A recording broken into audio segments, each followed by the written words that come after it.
우리 찬송가 304장입니다. 우리 304장 하나님께 찬양 올려드립니다.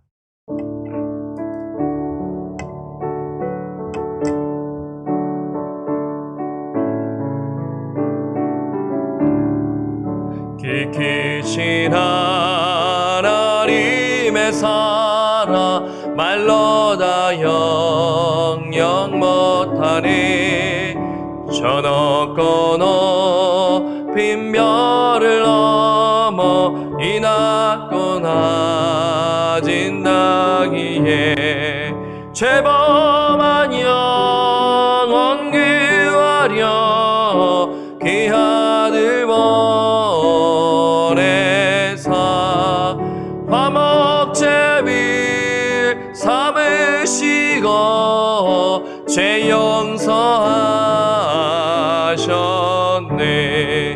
하나님 크신 사랑이 증량 다 못하네.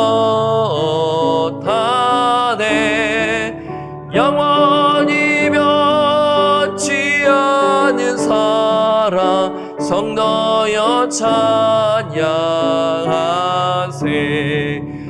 괴로운 시절 지나가고 땅 위에 여호와 쇠할 때 주 믿지 않던 영혼들은 큰 소리 외쳐 울어도 주 믿는 성도들에게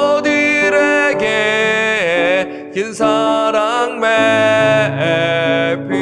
베푸사 우리의 죄 사했으니 그네 잊을까. 하나님 크신 사랑이 증량 다 못하네. 영원히 변치 않는 사랑 성도여 찬양하세. 하늘을 두루마리 삼고 바다를 먹을 삼아도 한없는 하나님의 사랑 다 기록할 수 없겠네. 하나님의 크신 사랑 그 어찌 다 아실까.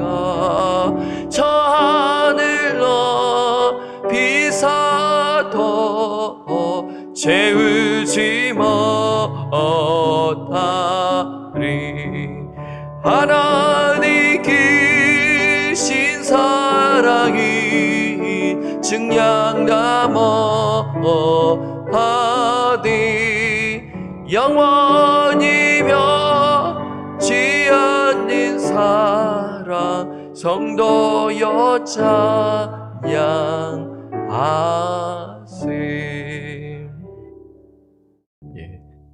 그 말씀 보기 전에 짧게 광고 드리면 이미 드렸죠. 예배 후 대청소하는 시간을 갖습니다.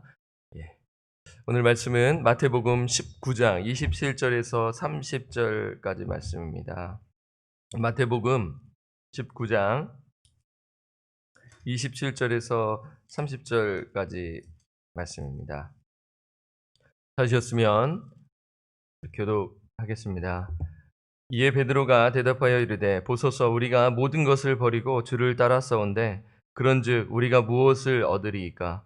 예수께서 이르시되 내가 진실로 너에게 이르노니 세상이 새롭게 되어 인자가 자기 영광의 보좌에 앉을 때에 나를 따르는 너희도 12 보좌에 앉아 이스라엘 12 지파를 심판하리라. 또 내 이름을 위하여 집이나 형제나 자매나 부모나 자식이나 전토를 벌인 자마다 여러 배를 받고 또 영생을 상속하리라. 함께 읽겠습니다. 그러나 먼저 된 자로서 나중되고 나중된 자로서 먼저 될 자가 많으니라. 아멘.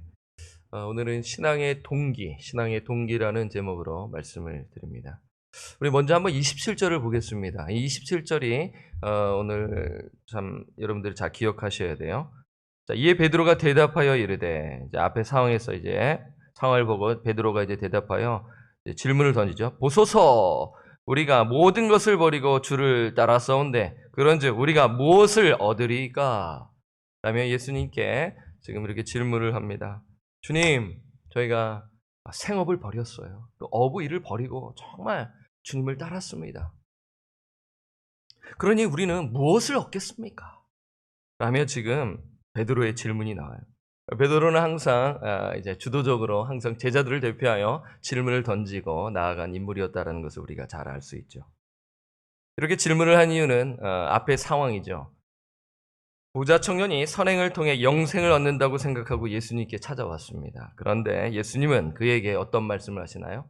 재산을 팔아 가난한 자에게 주라. 이렇게 말씀을 하셨죠.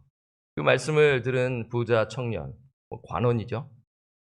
그 말을 듣고 어떤 반응이 나요? 근심하고 슬픈 기색을 띠며 돌아갑니다. 안타까운 상황이죠. 그렇죠. 정말 관심을 가지고 왔는데 예수님께서 그의 그 영적 상태를 분명하게 말씀해 주셨어요.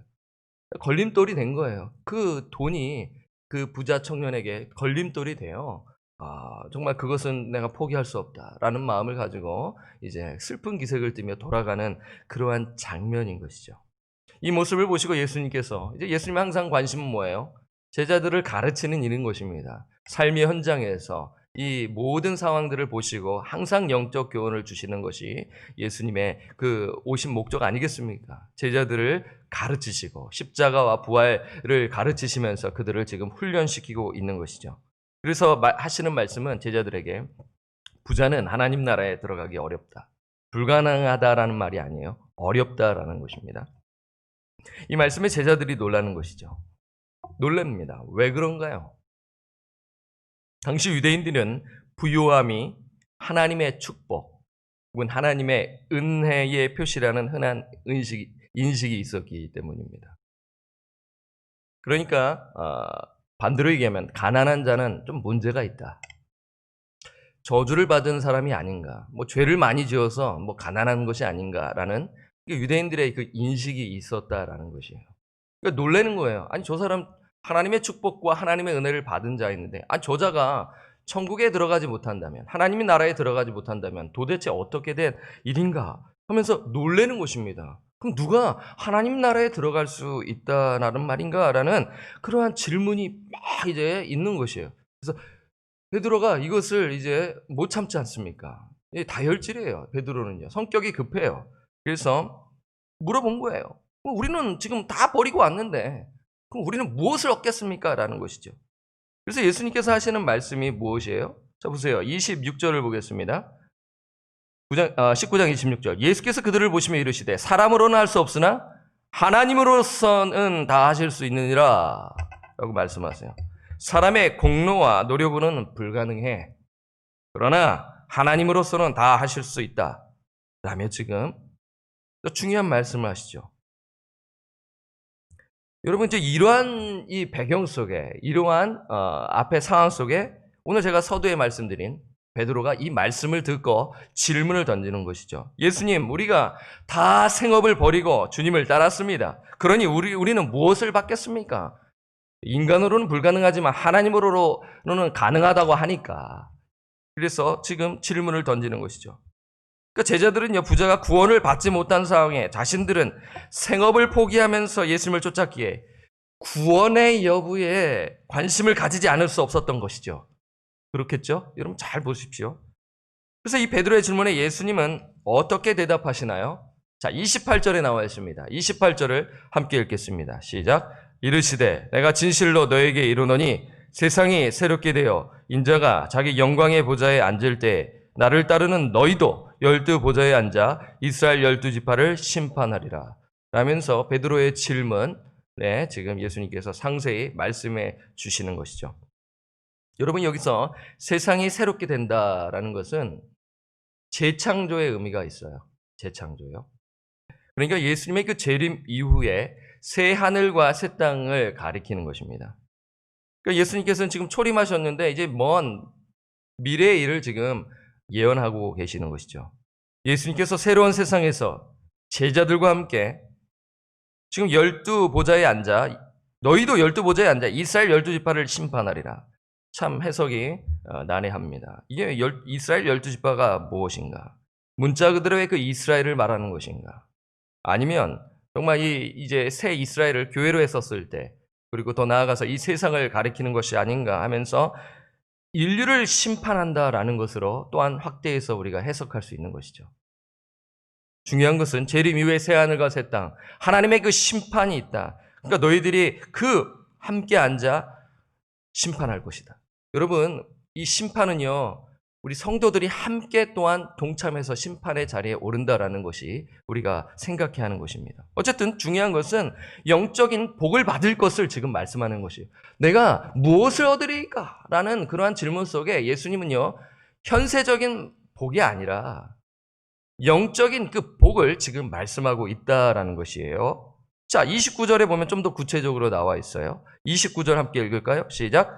또 내 이름을 위하여 집이나 형제나 자매나 부모나 자식이나 전토를 벌인 자마다 여러 배를 받고 또 영생을 상속하리라.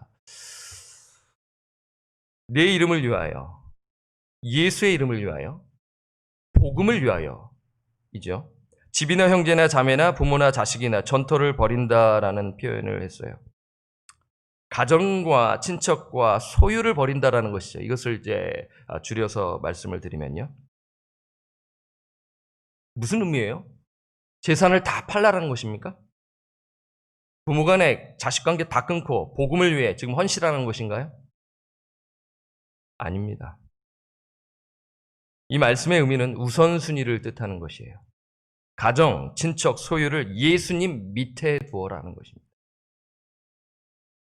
예수 그리스도를 믿지 않는 영혼은요, 가족, 친척, 소유가 먼저예요.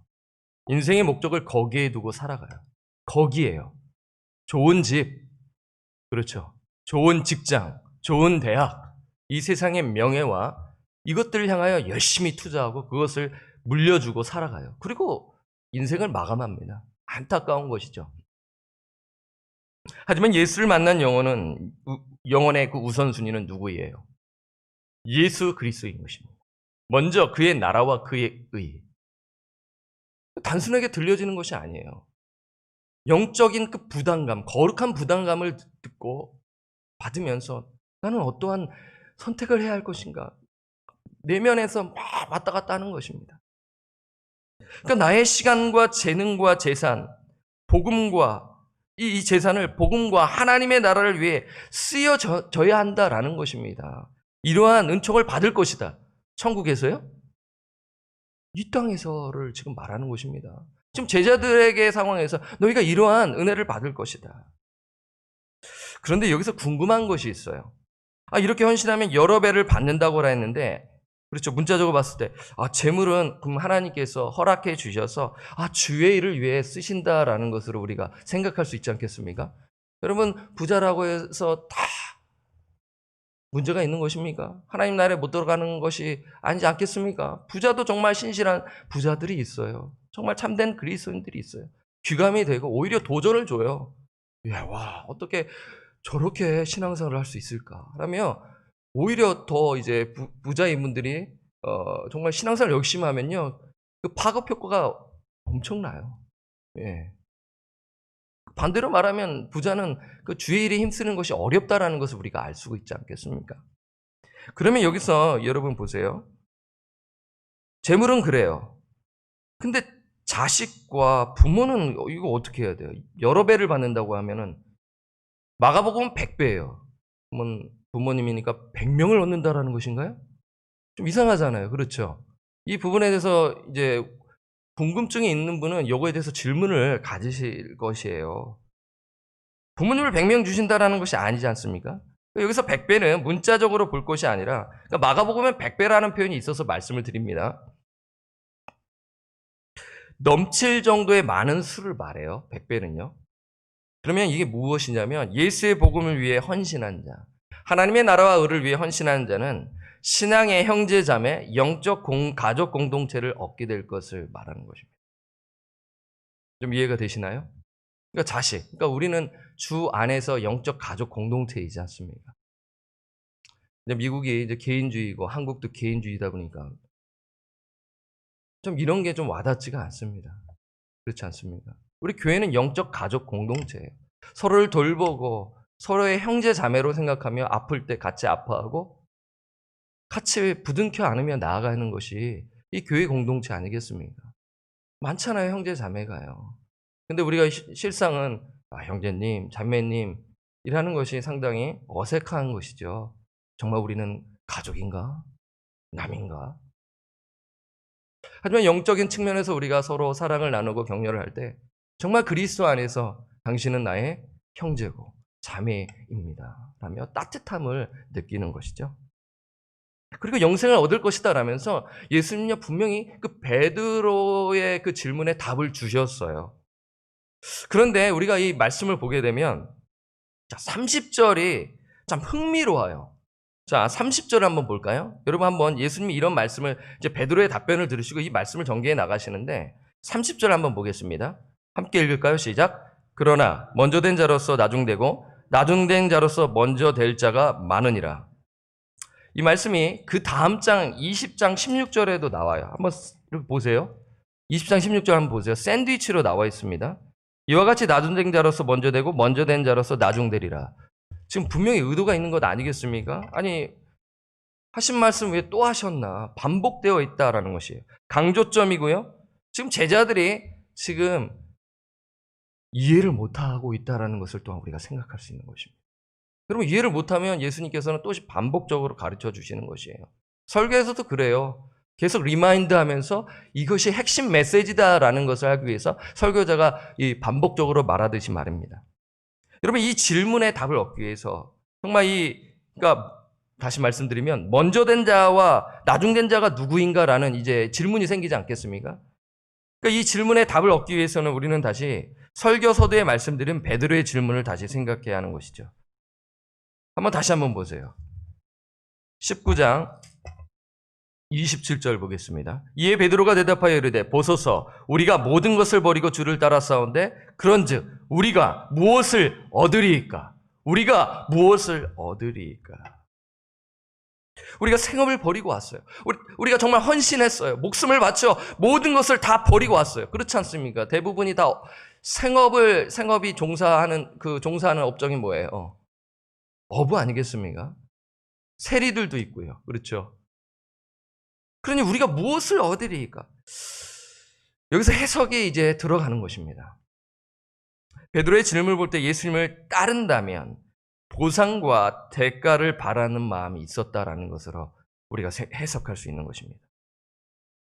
제자들 역시 이 천국에 대한 당시 이스라엘 백성들, 유대인들에게 그 천국에 대한 그 관념과 그 배경의 그 배후에는 보편적으로 공리 교류의 개념이 깔려 있었다라는 것입니다.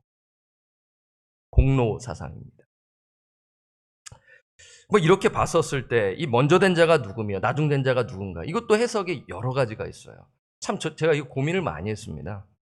어떤 이는 여기서 제가 제자들이 질문을 던졌으니까 먼저 된 자는 제자들이고 나중된 자는 성도들이 아닐까 이러한 해석. 두 번째는 이 먼저 된 자는 당시 유대인들이고 그리고 나중된 자는 이방인이 아닐까. 세 번째는 먼저 된 자는 지금 부자에 대한 이야기 18장에서 문맥적 흐름에서 어린아이와 부자를 대조합니다. 부자와 가난한 자를 대조하는 것이 아니에요. 잘 보세요. 18장에서부터 부자 이야기가 나와요. 이야기를 하시기 전에 어린아이를 얘기합니다. 어린아이와 같이 되지 않으면 하나님의 나라에 들어갈 수 없다. 예, 잘 보세요. 예수님은요 부자와 가난한 자를 대조하지 않으셨어요. 부자와 어린아이입니다. 그 마음의 가짐이 다르죠. 어린아이는 부모님을 절대적으로 의존해야 살 수 있는 자잖아요. 근데 부자는 자기가 번 돈으로 인생을 꾸려나갈 수 있다는 것이에요. 자기예요. 그래서 저는 이 세 번째가 좀 맞지 않을까. 그러면서 제자들이 가지고 있는 그 공로의식을 제하는 것이 아닐까라고 생각을 이렇게 종합적으로 보는 것이. 그러니까 먼저 된 자는 당시 바리새인들. 바리새인들은 부자였습니다. 종교 관원들, 당시 지도자들이었기 때문에 돈이 많았어요. 바리새인들이요. 그리고 나중된 자는 세리라고 볼 수가 있는 것이죠. 세리. 이거 잘 보셔야 됩니다. 이게 잘 이해가 돼야 20장이 풀리는 것이에요. 그러니까 예수님께서는 지금 제자들의 마음을 아셨기에 제자들이 자신을 따라오는 이유를 가르치시려고 하는 것입니다. 너희들이 지금 나를 따라오는 이유가 무엇이야? 너의 동기가 무엇이야? 신앙의 동기를 지금 말하는 것입니다. 신앙의 동기를 지금 비유를 통해 말씀하시는 것이 20장이 나오는 것입니다. 그래서 포도원 품꾼에 대한 비유이죠.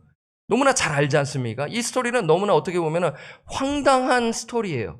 오늘날 이 미국 사회에 사는 사람들에게는 이 말도 안 되는 이 비유를 지금 우리에게 전하고 있는 것이 아닌가라며 갸우뚱하게 하는 비유이죠. 여러분 한번 20장 1절을 볼까요? 20장 1절 함께 읽겠습니다. 시작. 천국은 마치 품꾼을 얻어 포도원에 들여보내려고 이른 아침에 나간 집주인과 같으니. 천국은 마치, 그렇죠, 하나님의 나라에 대해서 예수님께서 다시 말씀을 하시죠. 여기서 포도원은 천국입니다. 포도원 주인은 하나님이시지요. 이 포도원 주인은 포도원에서 일할 일꾼을 고용하려고 이른 아침에 나섭니다. 제가 텍사스에 있었을 때 아침에 나가면 일꾼들이 막 기다리고 있어요. 그러면 이제 막 차를 딱 해가지고 막 딜을 하면서, 그러니까 저 옆에서 본 거죠. 왜 줄을 서 있나? 일하려고 지금 기다리고 있는 것입니다. 그렇죠? 좀 이런 상황이에요. 그래서 이제 주인이 이제 가서 이제 계약을 맺는 것이죠. 하루에 일하는 일당은 한 데나리온이다. 이 약속하면서 포도원에 들여오기를 하는 것이에요. 일하는 시간은 제3시인데 제3시는 오늘날 9시입니다. 자, 아침 9시부터 이제 주인이 장터에 나가서 노는 사람들이에요. 할 일 없어 그냥 놀고 있는 거예요. 이런 사람들을 지금 이제 불러가지고 일당을 약속하고 포도원에 들어가 일을 하라고 하는 것이죠. 자, 이해가 되죠? 9시. 그 다음에 이제 6시, 9시. 오늘날 12시입니다. 그러니까 9시, 12시, 3시 각각 사람들을 부르는 것이에요. 심지어 몇 시에도 불러요? 11시에, 오후 5시에도 부릅니다. 지금 일은 6시에 끝나는데 5시에 부르는 거예요. 이해가 되지 않겠습니까? 이해가 되나요, 여러분? 여러분들이 사장님이면은 부를까요? 오늘 다 끝났는데 내일 하자라고 하지 않겠습니까? 좀 이해가 되지 않는 말씀을 하시는 것입니다. 지금 일을 다 마쳤어요. 이제 결국엔 이제 일을 마쳐서 주인이 결산을 하는 것이죠. 그래서 포도원 주인이 이제 청지기에게 나중 온 자로부터 시작하여 먼저 온 자까지 싹쓸 주라고 하시는 것이죠.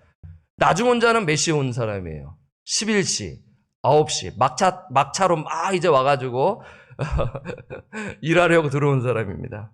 여러분 이제 이런 느낌을 가지시면 돼요. 버스가 떠나는데 제발 떠나야 되는데 세워주는 거예요. 그럼 얼마나 감사해요. 근데 이런 느낌인 것이에요.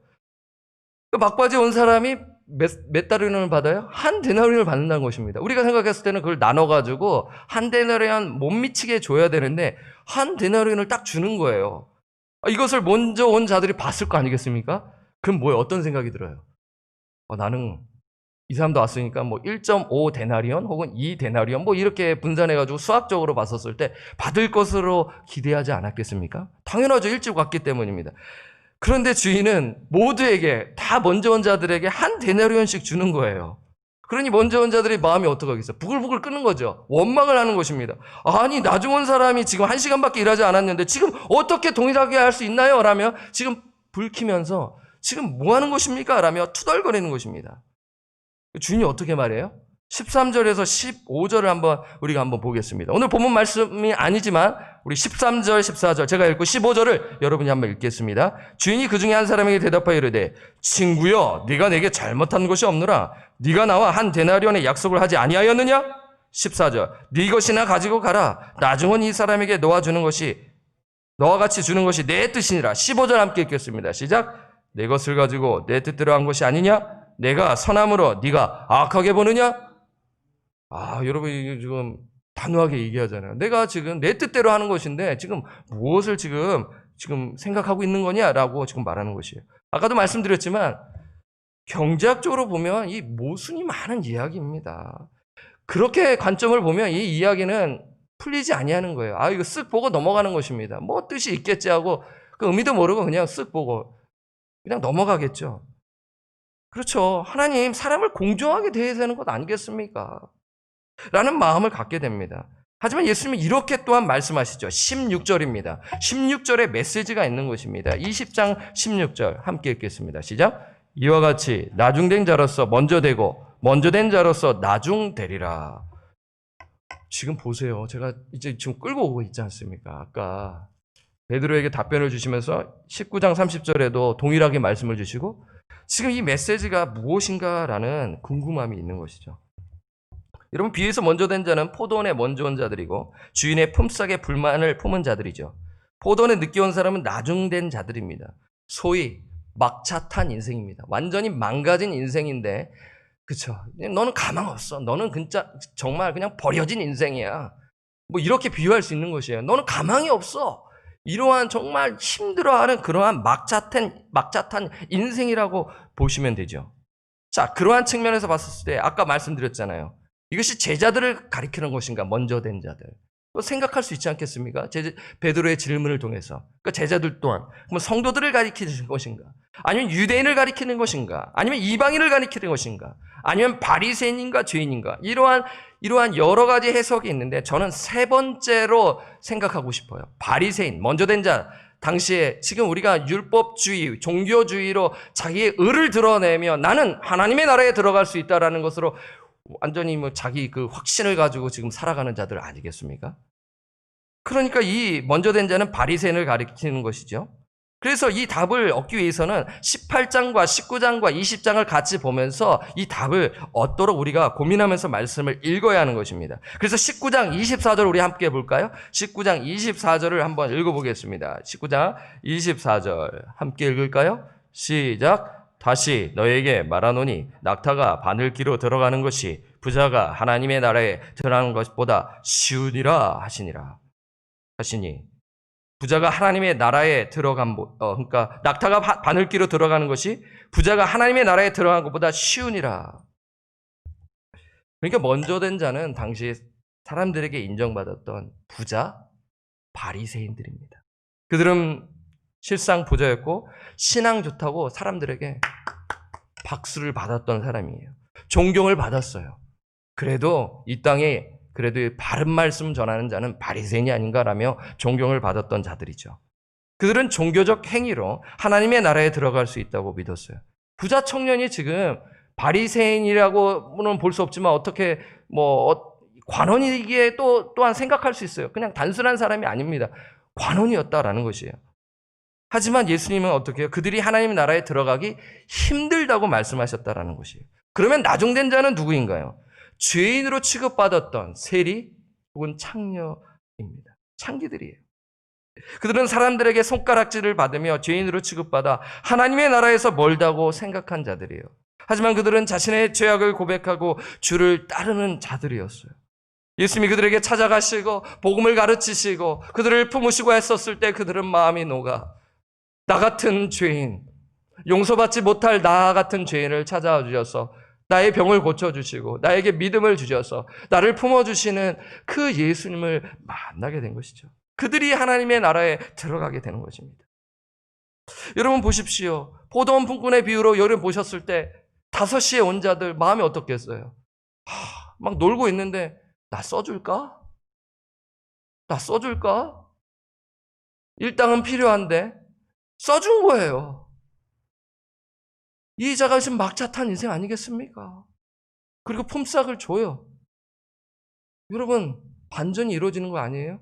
한 0.5 데나리온만 줘도 어떻게 보면 괜찮은데 똑같이 1 데나리온을 주는 것이에요. 그러니까 지금 무슨 말씀이에요? 인간의 공로가 아닌 하나님의 은혜를 지금 말씀하는 것이죠. 포도원 품꾼 비유는 하나님의 나라는 인간의 공로가 아니라 하나님의 은혜로 들어가게 되는 메시지가 지금 있는 것입니다. 이 비유를 들은 제자들은 어떤 마음을 갖고 있었나요? 제자들 역시 공로 의식이 있었다라는 것이에요. 제자는 그래도 바리새인보다는 낫잖아요. 따르잖아요. 그러니까 나는 저들보다는 나은 것 아니겠습니까? 나는 정말 이것을 얻지 않겠습니까? 우리는 하나님의 나라에 들어가는 것이 아니겠습니까? 내가 정말 버리고 헌신했는데 집을 버리고 생업을 버리고 왔는데 이렇게 헌신했는데 그러면 나는 좀 나은 것 얻지 않겠습니까? 라는 공로의식이 있다라는 것이에요. 그런 질문에 지금 예수님께서 지금 가르쳐 주신다라는 것입니다. 그래서 예수님께서는 제자들에게 너희들 공로의식을 가지고 나를 따라서는 안 돼. 그것을 버려야 돼. 감사함으로 예수 그리스도를 따라야 돼. 이것을 네가 놓치면 변질돼. 변질돼. 뭔가를 바라고 뭔가를 얻으려고 한다면 신앙이 변질돼. 자기의 공로를 내려놓고 은혜의 원리에 따라 사역을 감당해야 해. 이것을 지금 말씀하고 계시는 것입니다.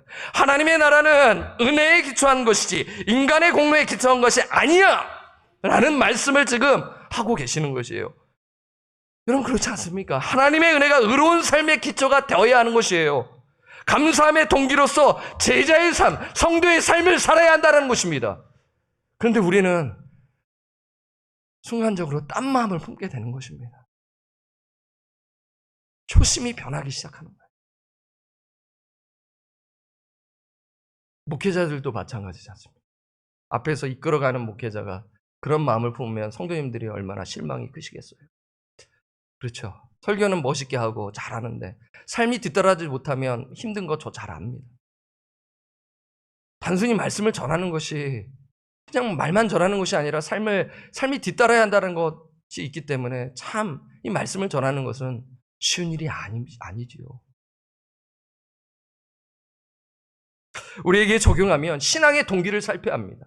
사랑하는 성도님들, 신앙의 동기를 살피시기 바라요. 어떤 마음으로 사역하는지 살펴야 합니다. 만약 우리가 보상과 대가를 바라고 사역하면 영적으로 문제가 발생해요. 동기가 변질되면 위험합니다. 봉사의 자리가 원망의 자리로 바뀔 수가 있다라는 것입니다. 그러면 어떤 사람은 오늘 예수님 말씀대로 먼저 된 자가 난 먼저 된 자라고 생각했는데 나중될 수 있다라는 것이죠. 사랑하는 여러분, 다시 한 번 더 말씀을 드려요. 질문을 드려요. 어떠한 동기를 가지고 지금 봉사하고 계십니까? 어떠한 마음으로 가정을 섬기고 계십니까? 어떠한 마음으로 정말 직장에서 감당하고 계시나요? 물론 직장은 일한 대가만큼 받지 않습니까? 영적인 측면에서 우리가 봤었을 때 정말 보상과 대가를 말하는 마음으로 살다가 그게 뒤따르지 아니하면 실족하는 것이죠. 하나님을 바라보면서 하늘의 상급을 쌓으며 일을 감당해야 할 수 있다는 것이에요. 그렇지 않으면 그냥 포기합니다. 어려워요. 하나님의 원리에 따라 삼시기를 바랍니다. 하나님의 부르심에는 은혜의 동기가 있다는 것입니다. 은혜가 우리의 삶을 이끌어야 한다는 것이지요. 신앙의 동기를 날마다 살피시면서 하나님의 은혜에 힘입어 교회와 가정을 섬기시는 저와 우리 성도님들 되시기를 주님의 이름으로 간절히 축원합니다. 아멘. 321장입니다. 우리 말씀을 기억하면서 정말 우리의 마음을 살피고요. 하나님을 찬양하며 바라보며 나아가겠습니다. 하나님의 그 은혜, 대속의 은혜를 기억하며 찬양합니다.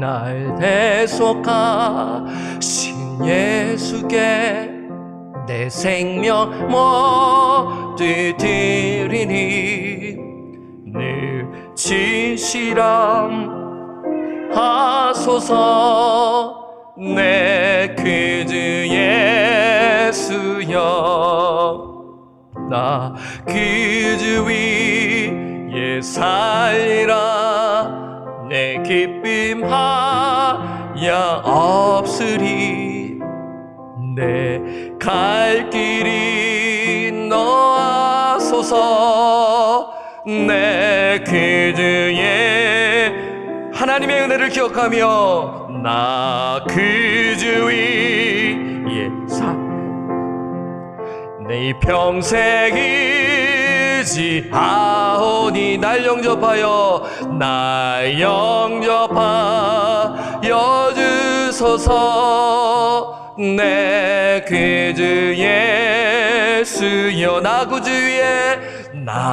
그주 위에 살리라 내 기쁨 하야 없으리 내 갈 길이 너하소서 내 그주 예수여 주 십자가에 달리사 날 자유하게 했으리 내 몸과 마음을 주 위에 다 쓰게 하소서.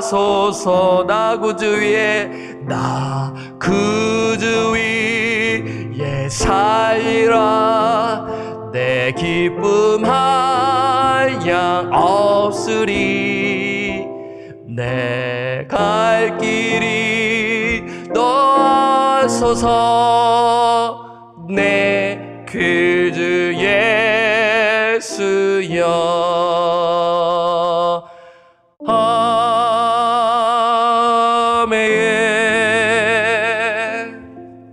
여러분, 오늘 말씀을 잘 또 기억하시며 우리가 기도했으면 참 좋겠습니다. 우리가 주님을 섬길 때 참 우리의 동기가 중요하죠. 너무나 잘 알잖아요. 우리의 마음이 어떻게 마음을 품느냐에 따라 달라지지 않겠습니까? 우리 어머님들은 음식을 만들 때 마음이 어때요? 가족을 건강하게 하기 위해서 막 정성을 다해 음식을 만들잖아요. 그렇죠? 교회 사역도 마찬가지예요. 예수님을 너무나 사랑하기 때문에, 우리 성도님들 너무나 사랑하기 때문에 이런 마음을 가지고 주님 사랑하고 하나님 사랑하는 마음에서 섬기는 것이죠. 그런데 우리는 다른 마음을 품을 때가 있어요. 공로사상이 쑥 들어오는 거예요. 그러면 변질돼요. 하나님의 은혜가 기초하여 섬기게 하옵소서.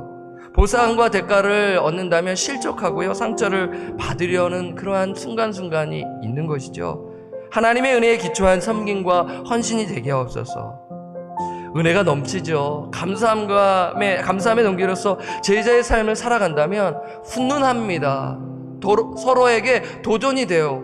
우리 성도님들 그런 마음으로 섬기시면 목회자들이 더 도전을 받는 거예요. 그렇죠. 우리가 서로에게 영적 도전을 아름답게 주는 것이 교회 공동체입니다.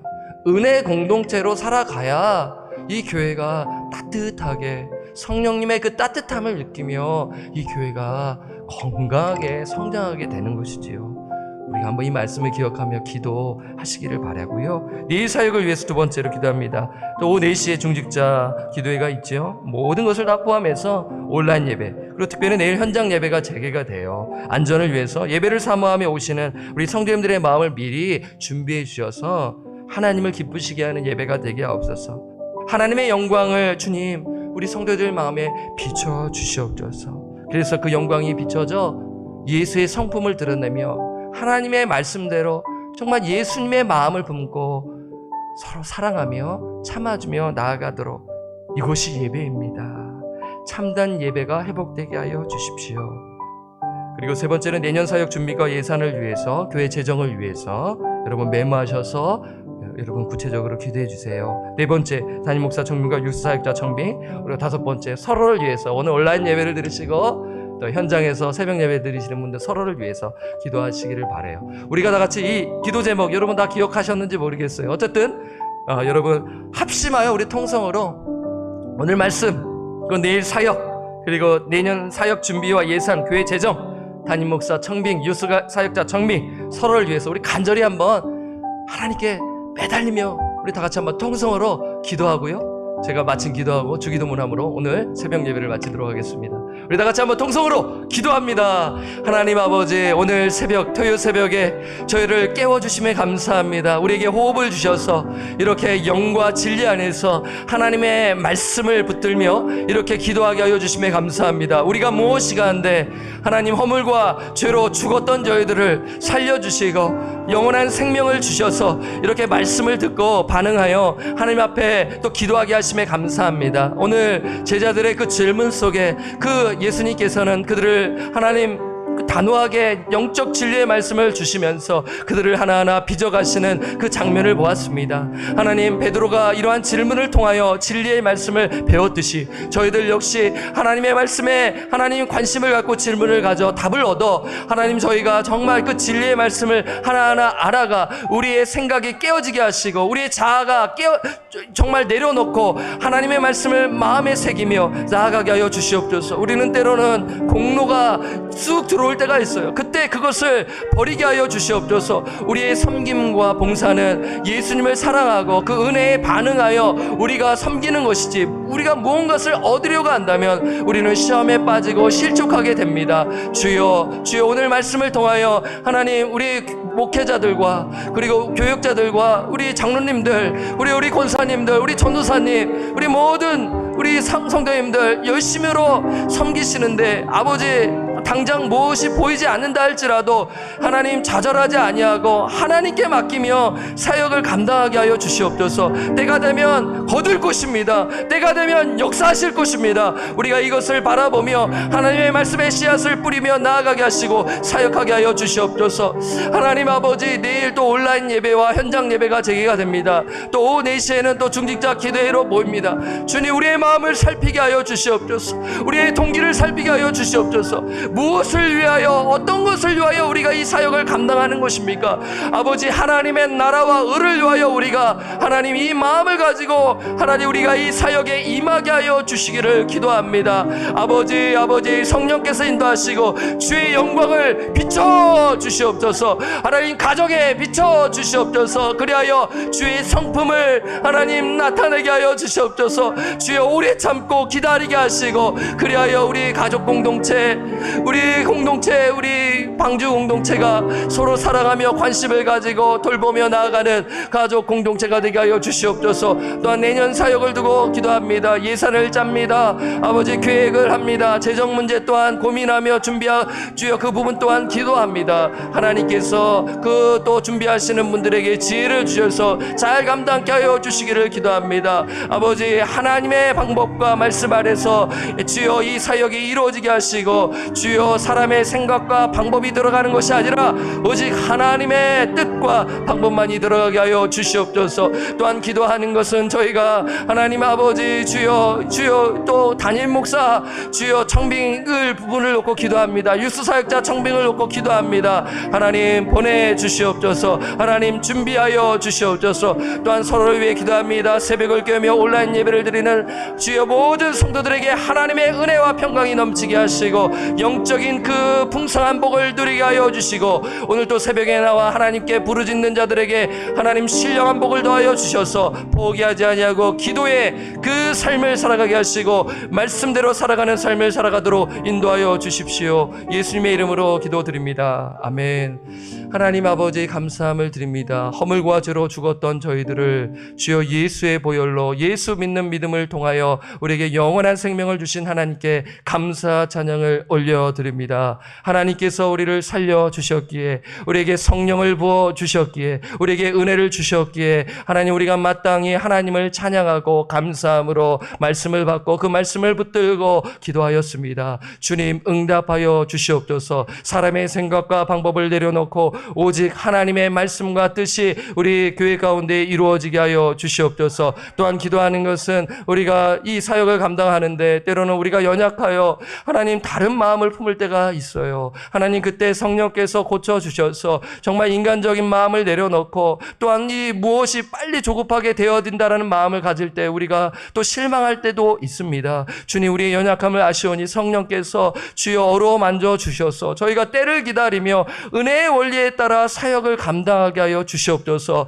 아버지, 그리할 때 성령의 은혜와 성령의 열매를 우리가 체험하며 성령의 인도하심 따라 살아가는 그 하나님의 영광이 비춰져 우리가 정말 성품이 변화되며 점점 더 주님을 닮아가는 우리 방주교회가 되게 하여 주시옵소서. 주님, 내일 예배를 드립니다. 현장 예배가 재개됩니다. 예배를 사모하며 또 드리시는, 또 오셔서 교회를 사랑하여 또 이곳에서 예배를 드릴 때 성령께서 미리 마음을 준비하여 주셔서 주여 정말 영광스러운 하나님을 의지하며 예배하는 예배자들이 되게 하시고 말씀을 통하여 주의 음성을 듣고 주여 그 말씀 따라 살아내는 그러한 참된 예배자가 되게 하여 주시옵소서. 말씀을 지식적으로만 알고 끝나는 것이 아니라 그 말씀 말씀을 살아내게 하여 주시옵소서. 그리하기 위해서는 강력한 성령의 역사가 필요하니 성령님 주관하여 주시옵소서. 주일학교와 그리고 중고등부 이끌어가시는 교육자들에게 성령의 지혜와 명철함을 주셔서 잘 감당케 하여 주시옵소서. 또한 중직자 기도회도 은혜롭게